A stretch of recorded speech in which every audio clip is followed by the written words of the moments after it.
আসসালামু আলাইকুম রহমতুল্লাহ বারাকাতুহু। সম্মানিত দর্শক শ্রোতা, ডক্টর শফিকুল ইসলাম স্যারের চেম্বার থেকে বিশেষ লাইভে যুক্ত হচ্ছি। আপনাদেরকে সবাইকে স্বাগত জানাচ্ছি ডক্টর শফিকুল ইসলাম স্যারের চেম্বারে। আমরা আজকে একটু পেশেন্টের সাথে কথা বলবো। উনি রায়পুরা থেকে এসেছেন, স্যারকে একাধিকবারই দেখিয়েছেন। এখন কি অবস্থা একটু আমরা পেশেন্টের কাছ থেকে শুনবো। জি, এখন আলহামদুলিল্লাহ অনেক ভালো। বাবুর তো অনেক সমস্যা ছিল, নিউমোনিয়া, জি, তারপর রক্তের মধ্যে ইনফেকশন ছিল। স্যারকে দেখানোর পরে আলহামদুলিল্লাহ অনেকটাই ভালো। অনেকটা ভালো আছেন? হ্যাঁ, অনেকটাই ভালো আছে। স্যার তো সময় নিয়ে রোগী দেখে এটা? হ্যাঁ হ্যাঁ, অনেক সময় নিয়ে দেখে। কারণ অনেক আমাদের কাছে অনেক পেশেন্টরা আসে, অনেক কমপ্লেন করে যে বিভিন্ন ডাক্তারদের চেম্বারে মন খুলে কথা বলতে পারে না। তো এই ক্ষেত্রে স্যারের কাছে কি আপনারা আপনাদের সমস্যাগুলো খুলে বলতে পারেন কিনা, বা স্যার এগুলো শুনে কিনা? হ্যাঁ, স্যারকে মন খুলে বলতে পারি।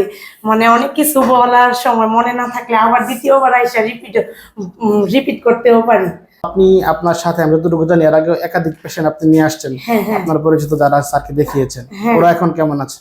ওরা আছে আলহামদুলিল্লাহ ভালো। ঠিক আছে, তাহলে আমরা আপনার বাবুর সুস্থতা কামনা করছি।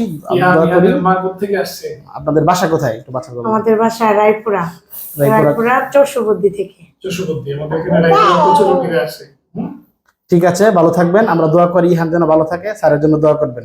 হ্যাঁ, আসসালামু আলাইকুম। আসসালামু আলাইকুম।